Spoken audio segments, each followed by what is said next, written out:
Good morning. ప్రభువైన యేసుక్రీస్తు వారి పరిశుద్ధ నామములో అందరికీ శుభములు. ఈరోజు మన అనుదిన ఆత్మీయ ఆహారంగా కీర్తన గ్రంథంలో 2వ కీర్తన 11వ వచనాన్ని ధ్యానించుకుందాం.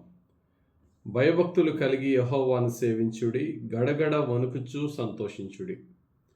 ఈ మాట దేవుని సన్నిధిలో మనము, దేవుని ప్రార్థనలో మనము గడగడ వణుకుచు సంతోషించమని చెప్తున్నది. దేవుని దగ్గర భయపడడం ఎందుకండి? దేవుని దగ్గర అలా వణుకుతూ ఉండవలసిన అవసరత ఉన్నదా అని మనం చూస్తే, ఈ భయపడుతూ వణకడం అనే మాటను మనం తీసుకుంటే అక్కడ రెవరెన్స్ అంటే భక్తి, భయము, విధేయత అన్నీ కలిపిన ఫీలింగ్. అన్నిటికన్నా మించి ప్రేమ, దేవుని పట్ల ప్రేమ. ఆ ప్రేమలో ఆయన ఎంత గొప్పవాడో, నేను ఎంత చిన్నవాడినో, ఆయన అనంతుడు, నేను మినునల్లిని. అటువంటి వ్యక్తి నన్ను కుమారుడిగా, నన్ను కుమార్తెగా ప్రేమిస్తున్నాడనే కృతజ్ఞతతో, భయముతో, భక్తితో మనం వణికినట్లయితే దేవుడు మనకి చాలా దగ్గర అవుతాడండి. కొందరు అంటారు, తండ్రి దగ్గర ఎందుకు అంత భయం? ఆయన ఎవరో కాదు, మా డాడీయే కదా, డాడీ దగ్గర మనం భయపడవలసిన అవసరం ఏముంది అని చాలా చులకనగా తీసి పాడేస్తారు. దేవుని దగ్గర చక్కగా డాడీ అని హ్యాపీగా మనం వెళ్ళొచ్చు. ప్రియులారా, మనము మనకు ఆ డే రాబోతుంది. ఆ రోజు ఖచ్చితంగా వస్తుంది. కాకపోతే we are living in the fallen world. మనము పాపపు లోకములో పాపపు బలహీనతలతో ఉన్నాం. గమనించండి, ఆదాము అవ్వలట ప్రతిదినము దేవుడు వచ్చినప్పుడు చాలా సంతోషంగా దేవుని ఎదుర్కొని, చాలా సంతోషంగా ప్రభుతో సహవాసం వారికి ఉన్నది, ఆ చనువు ఉంది. కానీ పాపం ఎంటర్ అయిన తర్వాత ఆయన స్వరము విని భయపడి దాక్కున్నారు. యేసుక్రీస్తు రక్తం వల్ల మనము, పాపులమైన మనము, ఆయనకు ఉచితమైన కృపలో తండ్రి అని, కనీసం ఆ తండ్రి అని పిలిచే భాగ్యాన్నన్నా పొందుకున్నాం. అయితే ఆయన మన తండ్రి అని యేసుక్రీస్తు యొక్క బలియాగం ద్వారా, ఆయన రక్త ప్రోక్షణ ద్వారా మనం కడగబడి తండ్రి అని పిలుస్తున్నాము. ఆ తండ్రి అని సంబోధించుటలో ఆ ప్రేమను మనం పొందుకుందాం. అలాగని చెప్పి ఆ చనువును మనం తీసుకోకూడదు. ఇంకా చనువు మనకు లేదు. ఆయన దగ్గర భయముతోనూ భక్తితోనూ వణకాలి. భక్తులు అలా వణికారు. అప్పుడే వారు దేవునికి ఇంకా ప్రీతికరంగా ఉన్నారు. దేవునికి ఇష్టమైనది ఏంటంటే దీనత్వం, హ్యూమిలిటీ. భక్తులందరూ ప్రభువు దగ్గర బహుదీనులుగా ఉన్నారు. అందుకనే భక్తుడైనటువంటి పౌలు అంటారు, మీ రక్షణను భయముతోనూ వణుకుతోనూ కొనసాగించింది అంటాడు. చదుదామా?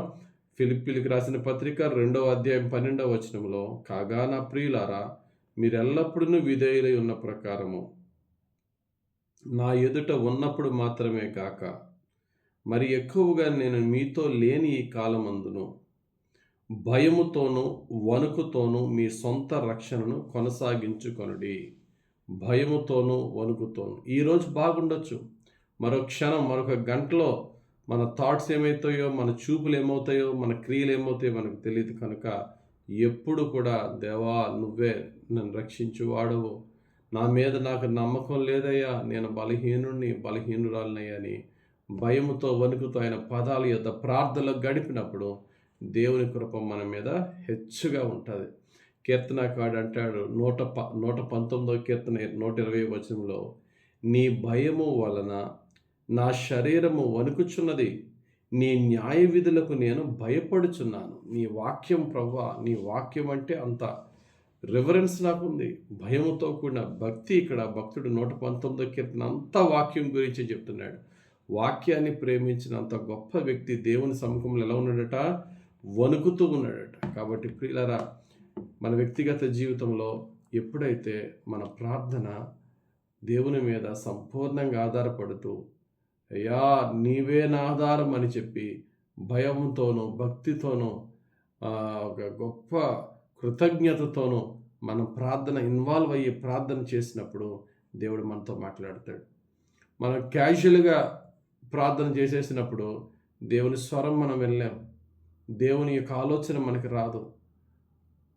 కంప్లీట్ డిపెండెన్సీ, నువ్వే ప్రభువా, ఈ సమయంలో నన్ను కరుణించయ్యా అని మనం హృదయపూర్వకంగా మనం ఆయన దగ్గర విజ్ఞాపన ప్రార్థన చేసినప్పుడు, భయముతో భక్తితో వణికినప్పుడు దేవుని ఆలోచన, దేవుని అభిషేకము, దేవుని యొక్క కృప మన మీద హెచ్చుగా ఉంటుంది. మనతో మాట్లాడతాడు ప్రభు.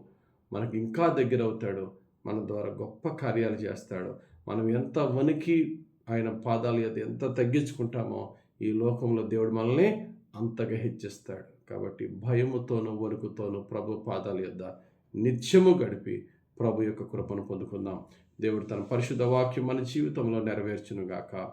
ఆమేన్. మహిమగల తండ్రి, ఈరోజు ఇచ్చిన ఈ వాక్యం బట్టి స్తోత్రాలయ్యా.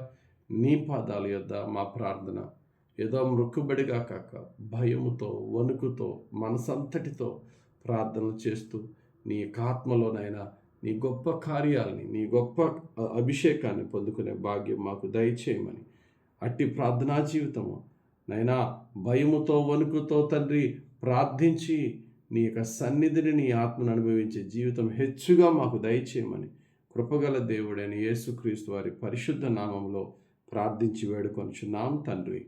ఆమేన్. తండ్రి యొక్కయు, కుమారుని యొక్కయు, పరిశుద్ధాత్మ దేవుని దీవెనలు హెచ్చుగా మనపై దిగి వచ్చి ప్రభువుకి బహుప్రీతికరంగా మనల్ని త్రియేక దేవుడు నడిపించి దీవించును గాక. ఆమేన్. God bless you. యేసే మనతో ఉండును గాక. ఆమేన్.